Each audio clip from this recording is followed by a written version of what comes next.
Alors, dans le bouquin, je parle de l'indépendance pacifique de la Tunisie. Pourquoi l'indépendance a-t-elle été pacifique? Bon, il y a un rapport entre des hommes et pourquoi notre voisine algérienne, elle a connu la guerre. Donc, il y a une analyse intéressante, mais je vais pas en parler.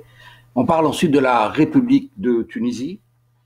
Euh, le 17 avril 1954, Bourguiba a été désigné Premier ministre. Le 25 juillet 1957, il soumettait au vote une proposition de changement de régime après avoir accusé les Beys de toutes les bassesses et les trahisons. Donc il devient le président de cette première république. Et puis bon, vous connaissez la suite. Hein. Après, il va être élu et réélu et désigné président à vie. Voilà. Donc la République de Tunisie. Alors cette constitution de 1959, cette constitution de 1959,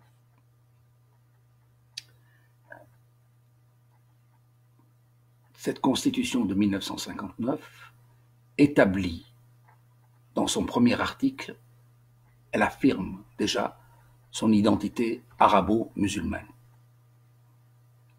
L'article premier définit la langue arabe et il définit aussi la religion du peuple musulman. Alors, sous la forme d'une expression banale, ça a l'air d'être banal, cet article définit pour tous l'appartenance culturelle de l'identité et de la langue à adopter. Le Tunisien, donc l'Ifriquien, celui qui vit dans ce territoire de Tunisie, est donc un arabe qui use de la langue arabe et donc cette décision ne considère pas le contexte historique de la Tunisie, ne considère pas son contexte géographique méditerranéen, ne considère pas son état local, régional. Donc vous voyez combien des responsabilités énormes sont prises en deux mots. Il n'y a aucun questionnement sur les enjeux, sur les divergences, les contraintes, les risques, les contradictions. Il n'y a pas eu de débat sur ce sujet, ni en 59, ni en 2014, lorsque l'on a dû refaire une nouvelle constitution. La constitution définit l'appartenance à l'identité nationale. Les fondements culturels et religieux déterminent l'appartenance et l'intégration nationale. Et donc, la Constitution ne fait pas de place pour tous. Les éléments sélectifs introduisent un principe exclusif.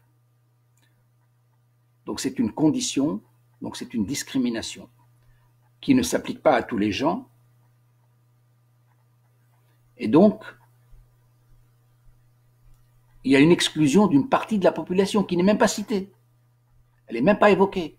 Elle est complètement ignorée. Je ne sais pas si vous savez, mais je vous l'ai dit à une occasion, au début du siècle, au début du XXe siècle, 15% de la population était israélite.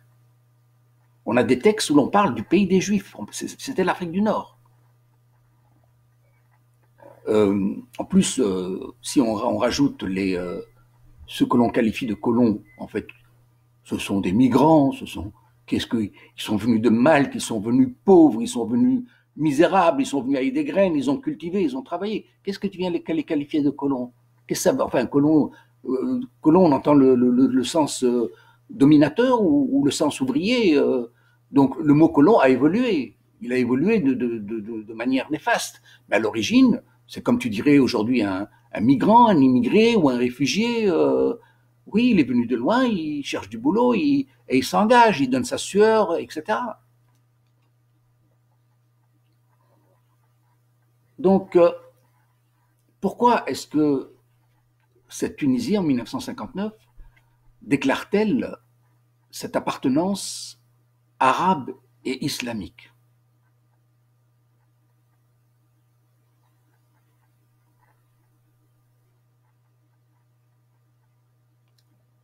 Il y a certainement l'ambition d'une prise de pouvoir parce que par les Destouriens, et pour asseoir leur pouvoir sur cette population, donc il faut appuyer sur ce qui les rassemble le plus. Et donc ça permet d'écarter les minorités. Minorité italienne, minorité maltaise, minorité grecque, qui étaient très nombreuses en Tunisie. Il y avait aussi des Coptes.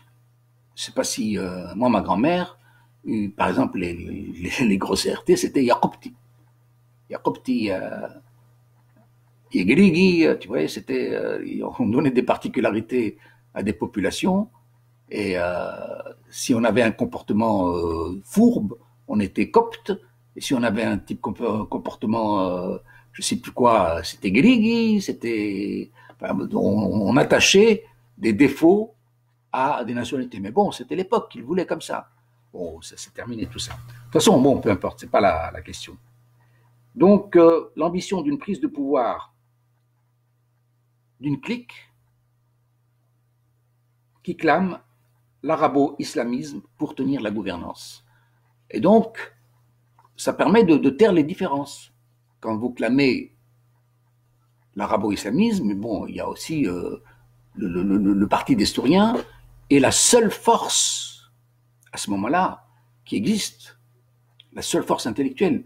Les monarchistes du Bey, ils ont été renversés, mais ils sont sous surveillance, ils n'ont pas le droit de l'expression.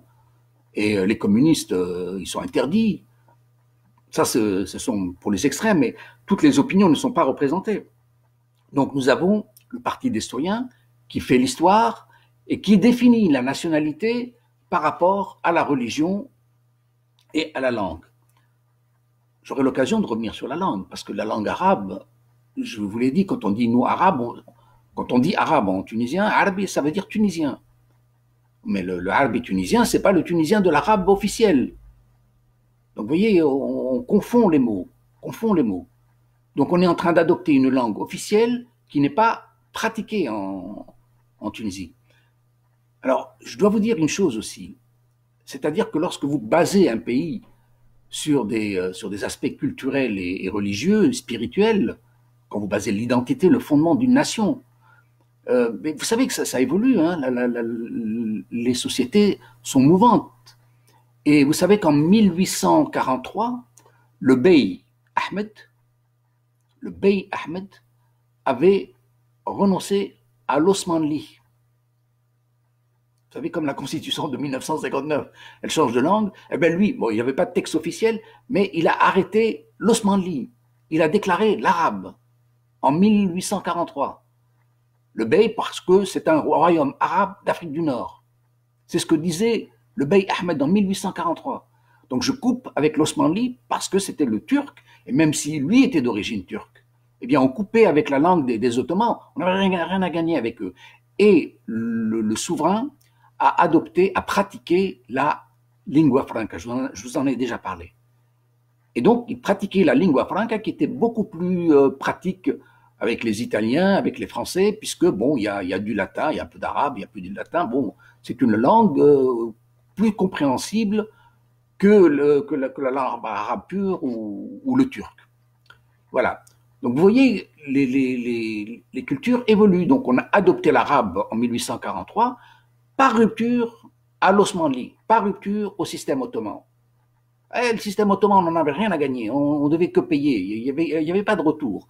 Et ça, j'ai eu l'occasion de vous en parler. Donc c'est une administration d'oppression et d'oppression fiscale, d'argent, et où l'on donne, où l'on ne reçoit pas. Donc c'est pas pour rien que nous avons toujours pris nos distances par rapport au pouvoir ottoman. Voilà, je reviens donc à cette histoire de constitution tunisienne. Je vais pas tout évoquer, mais je fais une très longue analyse de 4-5 pages dans un livre, hein, sur uniquement cette histoire où j'évoque par exemple le questionnement inverse. Je veux dire que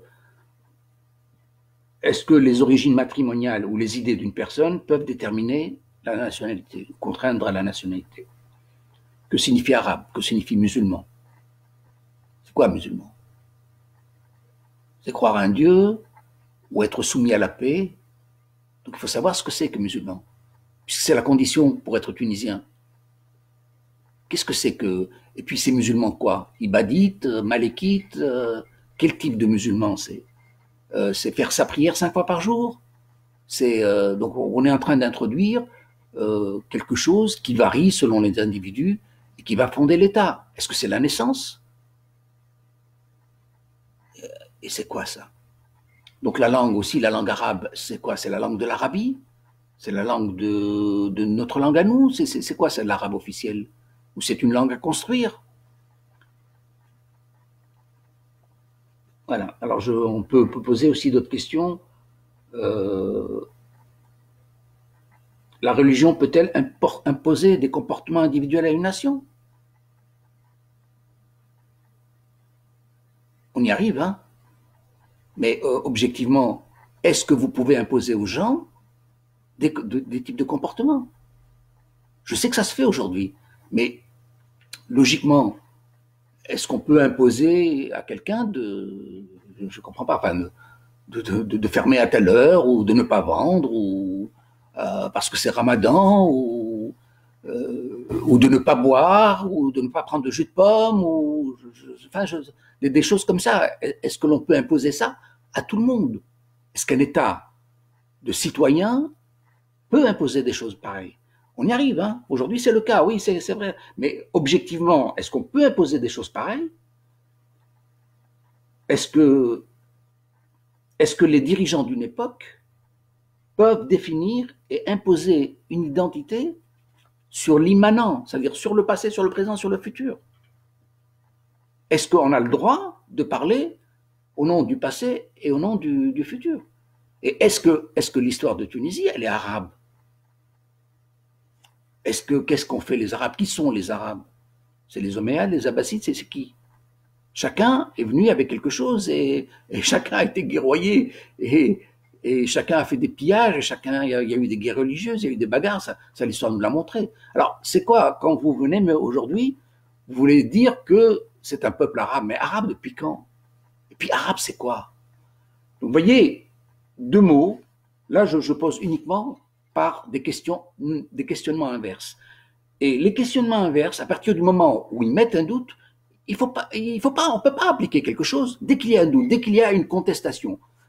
C'est-à-dire que le droit, il y a une perception américaine, je n'exprime le droit que si c'est nécessaire. Quand c'est unanime, on est d'accord. Mais on ne peut pas mettre quelque chose qui ne correspond pas à une unanimité. Quelque chose qui va provoquer des désaccords ou des États injustes. Et notre Constitution, lorsqu'elle vous déclare l'arabo-islamisme, elle est basée sur du faux. Faux sur l'histoire, faux dans le concept des mots. Et voilà. C'est une conception exclusive qui introduit un élément sélectif, qui est donc discriminatoire. Et vous mettez ça dans le fondement de la loi? C'est du racisme. C'est une forme de racisme, oui. C'est une forme de racisme. C'est une forme de racisme. C'est destourien. C'est destourien. L'article 1er de la Constitution signifie l'exclusion d'une partie de ce peuple de 1959. C'est-à-dire que vous avez des gens qui vivent là, ils sont nés là. Oui, ils ont une origine génoise, sicilienne, grecque, polonaise, j'en sais rien. Ils sont là, ils sont nés là. Ils ont pris le biberon ici. Ils sont comme vous et moi, ils sont dans notre humour, dans notre atmosphère. Ah, subitement, ils deviennent des étrangers. Parce qu'il y a une nouvelle république, ils n'ont plus rien à voir. Et on dirait que c'est de bonne guerre, puisque les Français, eux, les ont naturalisés. On vous donne la nationalité française. Et nous, on ne se préoccupe pas d'eux. On ne se préoccupe pas de nos citoyens. On ne se préoccupe pas qu'ils aient une place entière, qu'ils contribuent à leur pays. Non, on les a désignés comme des colons. C'est quoi ces colons? Donc là, on a l'idée qui dépasse la réalité. Parce que tous ces gens-là sont partis, mais il n'y a pas eu de mal, hein. Il n'y a pas eu de violence, il n'y a pas eu d'émeutes, il n'y a pas eu d'assassinat ou de programme, comme on dit, chez les Polonais, il y a eu tout ça. Et pourquoi est-ce que ces gens-là sont partis? Mais ils sont partis alors qu'ils étaient heureux, et ils sont tous nostalgiques par rapport à un pays, mais ils ne se revendiquent pas de ce pays, et ils ne reviennent pas dans ce pays, et ils ne restent pas dans ce pays. Oui, en vacances, oui. Mais on a déclaré qu'il n'appartenait pas à ce pays. Notre constitution, avec 2 mots, elle a exclu une partie du peuple. Et c'est pas normal. C'est pas normal. C'est pas normal. C'est pas normal. Et je vais vous dire une chose. L'auteur de cet article premier, n'est même pas un musulman. C'est même pas un Tunisien musulman qui a fait ça. Je vais pas vous dire qui c'est, mais quand on a rédigé cet article, vous savez, l'islam, il a une volonté d'ouverture. Quand vous voyez la sourate première du Coran, c'est le Fatiha, c'est l'ouverture. Quand vous avez le mot Coran, c'est l'ouverture, c'est la lecture, c'est la connaissance, c'est la tolérance. Je ne sais pas comment vous dire. Ça, c'est la base de l'islam qui intègre. C'est les gens du livre, ce sont des frères. Il y a une question d'ouverture. On devient musulman très facilement. Je veux dire, c'est pas quelque chose fermé, communautariste. Non, il y a quelque chose. Et donc cette idée de poser la nationalité avec des conditions restrictives, c'est pas musulman. L'islam est dans l'ouverture, dans la tolérance. Et voilà. Donc ça ne plaît pas ce discours à certains, mais c'est une vérité. Il y a une philosophie de l'islam qui est très très bien. Voilà, et que l'on ne retrouve pas dans cet article premier de la Constitution. Cet article, je vous disais, des historiens, c'était pas pour vous dire sioniste, quoi. Parce que les sionistes, ils ont fait comme les historiens. C'est-à-dire, il faut être ceci ou ça. C'est quoi cette histoire-là? Ouverture, il faut ouvrir, laisser à la bonne volonté, mais bon, chaque État fait ce qu'il veut. Mais bon, en tant que Tunisien, moi je trouve ça regrettable de sabrer sur l'histoire, parce que vous allez me dire, ouais, ça y est, c'est trop tard, c'est terminé, mais c'est pas vrai, parce que les discriminations vont continuer. Aujourd'hui, et vous avez l'actualité, on reproche à des gens de ne pas être d'authentiques Tunisiens parce qu'ils sont détenteurs d'un deuxième passeport. Par exemple, au Parlement aujourd'hui, on dit ah non non non, lui il a un deuxième passeport, ah lui il est, mais c'est un esprit malsain, c'est un esprit, vous savez, quand on a une équipe de sport et qu'on veut des performances, on va chercher un gars de Russie ou d'Amérique ou de n'importe où pour les performances, pour le résultat. Mais là, dès qu'il s'agit de politique, c'est comme si la souveraineté nationale, et pourquoi pas. Nous avons eu on peut avoir un ministre qui fasse du bon travail, c'est la formation du gars qui compte. Si vous voyez aujourd'hui, par exemple, au niveau des aéroports, quand on nomme des chefs, des présidents, on va les chercher partout dans le monde pour gérer des bons aéroports. On ne cherche pas à lui poser comme condition d'avoir une nationalité tunisienne, non. Non. Vu ton expérience internationale, que tu as tenu des aéroports au Canada, à Los Angeles, où il y a des masses de mouvements, et donc tu nous intéresses. Donc c'est une question de gestion. Et là, dans ce qui concerne la gestion publique, aujourd'hui en Tunisie, et la gestion publique, c'est quoi? Ce sont des affaires sociales, ce sont des affaires économiques.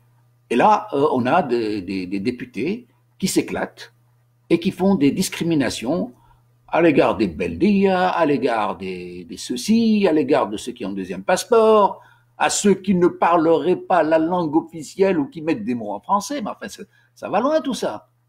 Et de toute façon, moi, ces gens-là, c'est eux qui me poussent à parler français. Parce que d'habitude, j'aime bien parler tuniso-français, vous voyez, un français de Tunisie. Mais là, maintenant, je parle français, mais bon, je suis encore trahi par mon accent. Hein. Mon accent et mon style resteront tunisiens. Assez lourd. La conception exclusive.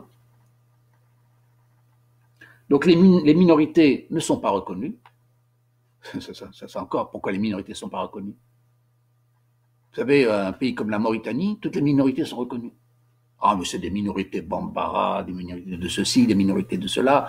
Ils ont des passages à la télé. Mauritanie. Ils ont des reconnaissances de leur langue. Et nous, Tunisie, nous avions qu'est-ce qu'on avait? On avait 25% de la population qui était, dirait-on, non musulmane dans les années 20, dans les années 30. Et voilà, ceux-là, on ne les reconnaît plus, ils n'existent plus.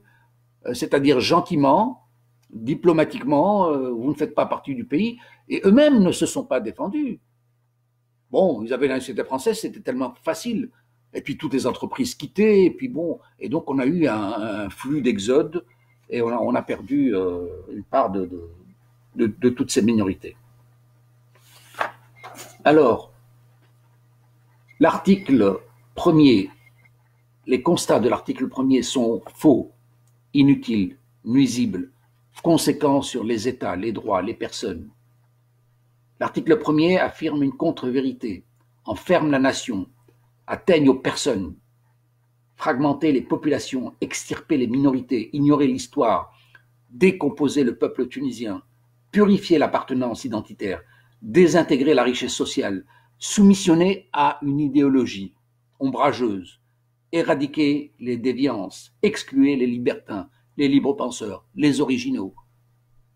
Donc, vous êtes dans un schéma imposé de manière inutile, parce qu'on n'avait pas besoin de le dire. Mais du fait qu'on vous l'impose, eh bien, peut-être que moi, je ne fais plus partie de cette nation. On peut me reprocher des tas de choses pour que je ne figure plus dans cette nation.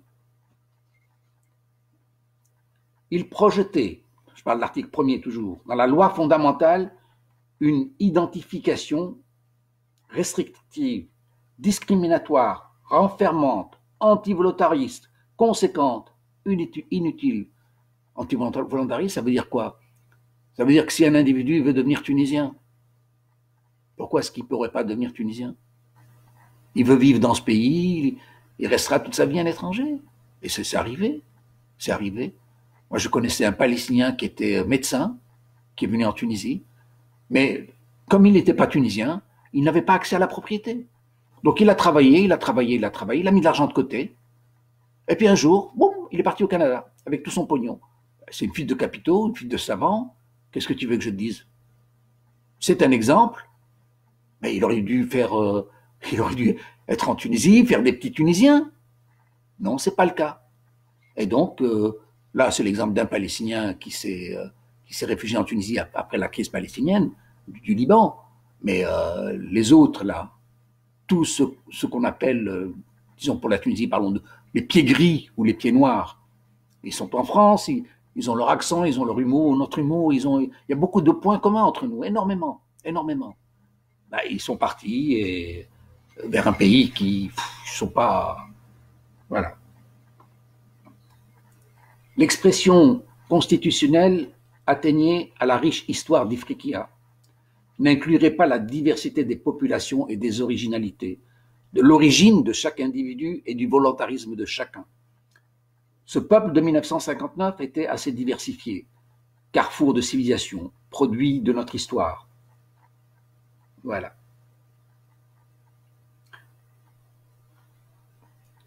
La Constitution n'intégrait pas les minorités comme si elles n'existaient pas, comme si elles n'avaient pas de droits nationaux ou collectifs. Subitement, un fragment de ce peuple devenait étranger dans son pays de nativité.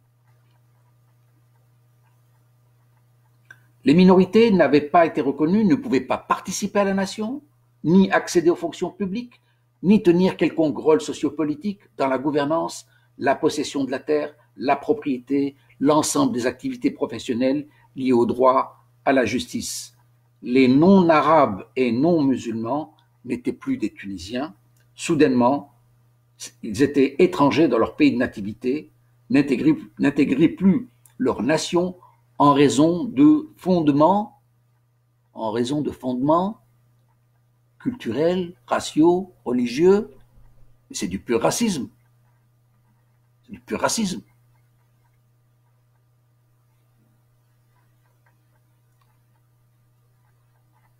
Ils n'étaient pas reconnus comme minorité malgré une présence parfois millénaire, souvent centenaire, sinon générationnelle, tout au moins volontaire.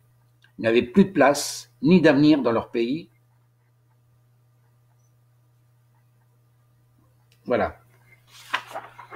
Bon, je ne vais pas tout vous lire, hein, mais c'est un article qui est sévère parce qu'il est admis sans le moindre débat, sans la moindre discussion. C'est un article qui fait l'unanimité, ou même en 2014, je veux dire, on était tous d'accord par rapport à ça. La Constitution ne considérait pas l'unité d'une nation autour d'un peuple, d'un État neutre, respectueux des diversités, des origines, de la liberté de conscience, de l'égalité citoyenne, d'une reconnaissance des droits économiques, des activités pour le développement et le bien-être social. Le choix identitaire n'intégrait pas l'histoire du pays, ne référait pas à la contribution des minorités, ni même aux Tunisiens berbères ou afro-méditerranéens. Il définissait un deal arabo-musulman de l'identité posée sur le passé, sur l'avenir, et sans considération pour le présent. C'est ça le comble. Dans le présent, nous sommes des Tunisiens, mais nous allions devenir des Arabes. La Constitution nous vadrouille d'illusions sur une gloire du passé arabe et de l'avenir musulman. Elle ignorait ou clonait l'histoire, dédaignait l'héritage culturel et l'état présent du Tunisien, la composition sociale du peuple et la diversité des origines, la pratique des langues et les dialectes locaux.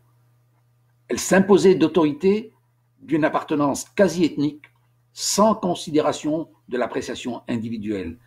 Elle affirmait des États, déterminait l'adhésion, déroulait une projection de la nation, sans débat ni considération ni des individus, ni des minorités, ni des pratiques populaires, ni de la réalité sociale.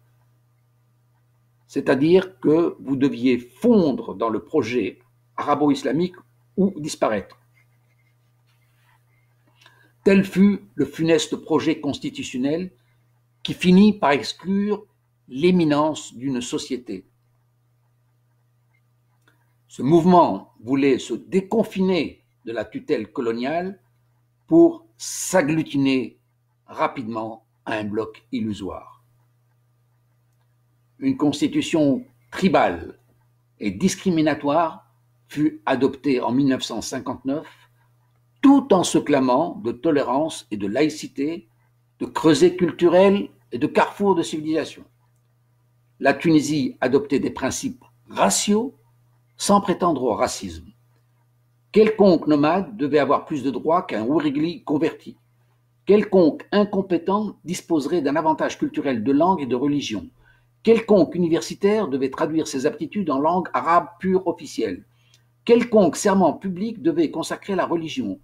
Peu importe les minorités, que les minorités n'aient de considération, ni de représentation, ni de parole. Je vous rappelle que les minorités, c'est vous et moi, hein. C'est n'importe qui. Hein. À un moment donné, selon l'échiquier, selon ce que l'on veut, selon ce que l'on dit, on devient minoritaire. Donc l'atteinte à la minorité, c'est une atteinte à la collectivité. Ça, il faut comprendre ça. Donc quand je parle de minorité, je vise pas des personnes spéciales. Les minorités, c'est vous et moi, c'est tout le monde. Alors, peu importe que les minorités n'aient de considération, ni de représentation, ni de parole, peu importe l'expression locale des indigènes, les indigènes c'est nous, la nouvelle République de Tunisie ne s'est pas souciée d'intégrer la totalité de sa population, sans considération pour les minorités, les libertés individuelles, la liberté de conscience, l'identité authentique. Le gouvernement prétendait mettre fin aux privilèges, confondant aisément pouvoir colonial et population, religion et domination. Il ne mesurait pas les conséquences de l'hémorragie sociale, ne retenait pas l'exode total de la migration et de l'exil. L'époque 1959 ne voyait pas les contradictions à la dignité nationale. Toutes les pays, et cela n'est pas terminé. L'esprit de discrimination se poursuit par un simple changement de cible. La discrimination se poursuit par un simple changement de cible. De l'ethnique au culturel. Des minorités sociales aux lettrés. De la capacité d'usage de la langue officielle à la pratique courante. La Constitution de 14 ne verrait pas non plus les contradictions. Elle les justifie pour mépriser la francophonie et exclure ses partisans, rejeter les libres penseurs et faire le lit à l'arabisme pur.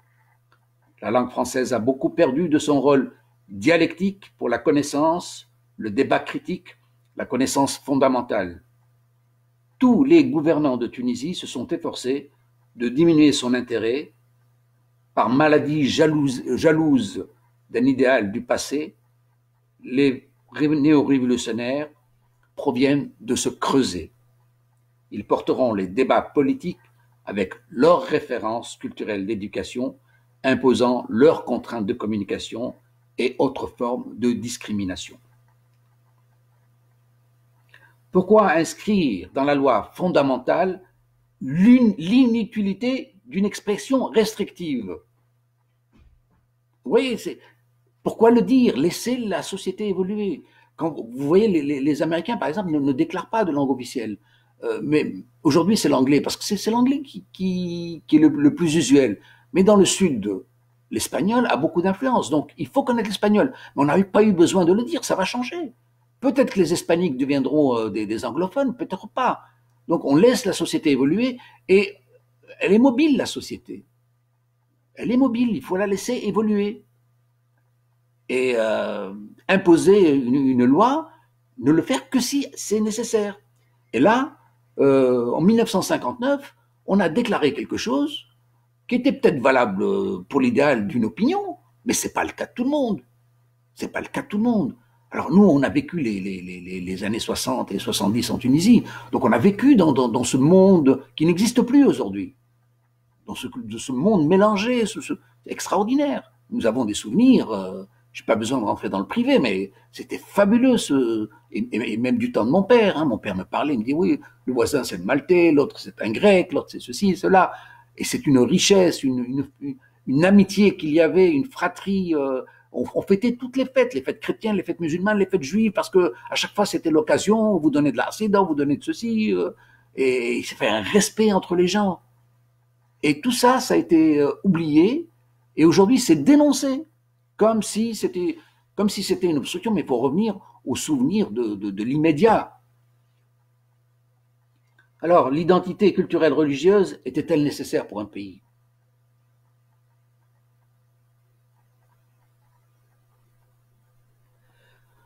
Eh bien, on l'a mis dans le roc indestructible, affirmé dans la Constitution.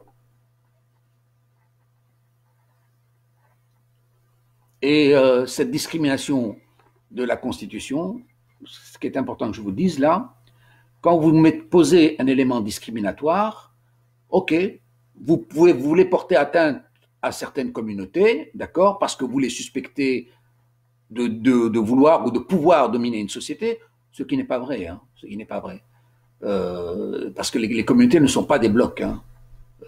Elles se marient entre elles, elles se mélangent, et bon, et puis vous avez des égoïsmes qui sont plus individuels que communautaires, donc voilà.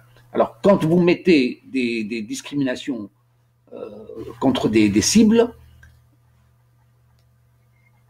les cibles se modifient, quoi. Après les minorités non arabes et non musulmanes, vint le tour de nouvelles cibles à l'encontre des Beldéas, citadins de la vieille bourgeoisie ottomane, ou de cadres qui ne connaissent pas suffisamment la langue officielle, ceux qui utilisent la langue française, ceux qui détiennent un second passeport, qui sont vilipendés, et les élections présidentielles de 2019 nous ont donné l'exemple, avec aussi la députation de l'Assemblée nationale, où nous avons eu carrément des candidats et des députés, ils n'avaient rien d'autre à faire que de s'attaquer à des personnes personnellement, pas sur un programme, pas sur un projet.